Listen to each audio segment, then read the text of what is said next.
Nama aku Dewi Fortuna dari kelas 2C. Video ini dibuat bertujuan untuk memenuhi tugas ujian akhir semester di mata kuliah Ilmu Pendidikan Islam.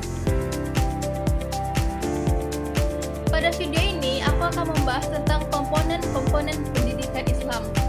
Nah, sebelum kita masuk kepada poin-poin komponennya, sebelumnya mari kita kenalan dulu dengan pendidikan Islam.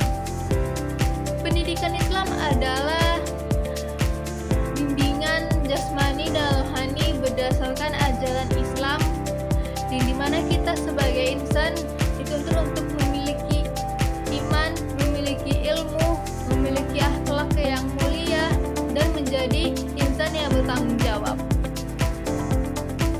Nah, selanjutnya mari kita masuk kepada komponen-komponen pendidikan Islam. Komponen pertama adalah tujuan.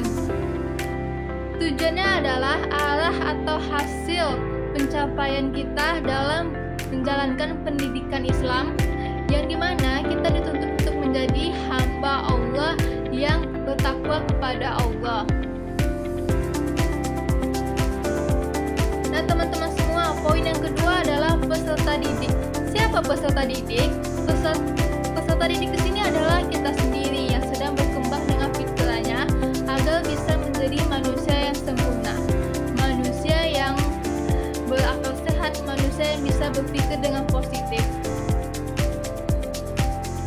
Selanjutnya adalah pendidik. Siapa sih pendidik ini sebenarnya? Nah, pendidik di sini adalah seseorang yang bisa membimbing kita, mendidik kita. Bahkan pendidik di sini juga bisa menjadi teladan yang baik yang bisa diikuti oleh para siswanya.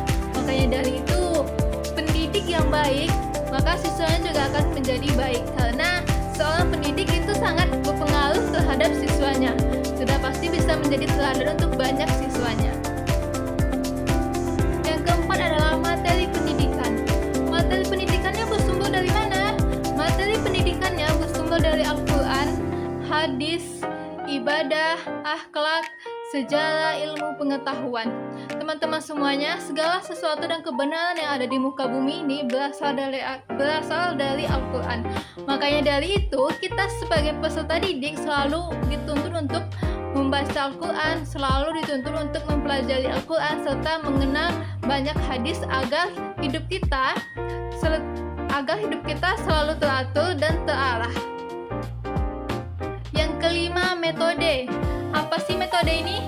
Metode adalah cara atau strategis untuk pendidik dalam mentransfer ilmu kepada peserta didiknya, supaya proses pembelajaran tersebut bisa dibilang efektif.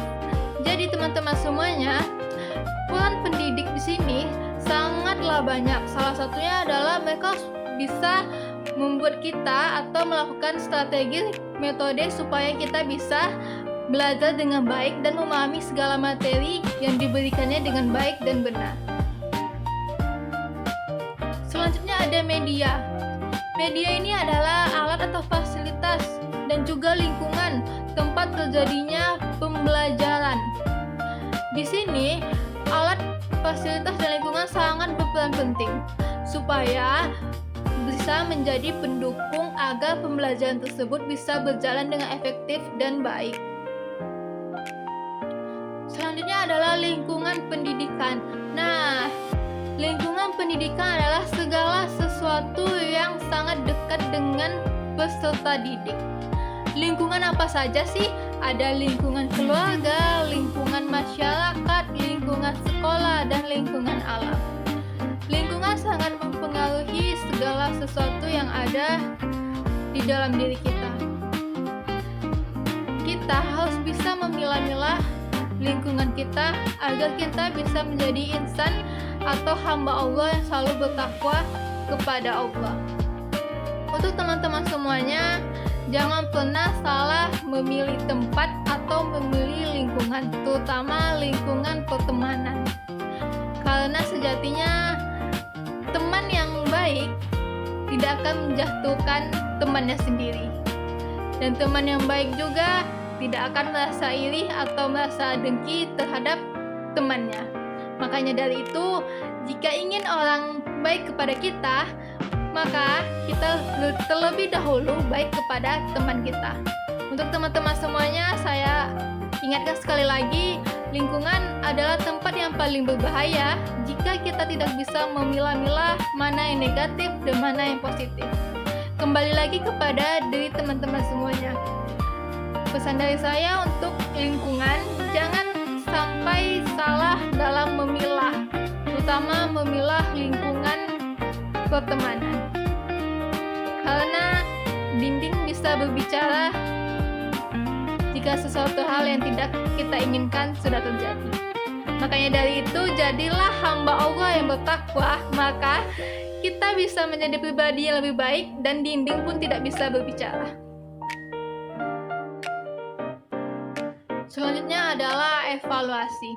Evaluasi ini adalah bentuk proses penilaian untuk meninjau betapa jauhnya kita telah mempelajari ilmu pendidikan Islam dan bagaimana kita telah menerapkannya kepada diri kita sendiri. Teman-teman semuanya, ingatlah tujuan dari proses pembelajaran pendidikan Islam ini adalah untuk membentuk insan yang mulia, seseorang yang mulia di hadapan Allah, sehingga kita bisa memilih mana yang baik dan mana yang benar untuk diri kita sendiri. Teman-teman semuanya, itu adalah 8 komponen dari pendidikan Islam yang bisa teman-teman pelajari dan bisa teman-teman pahami.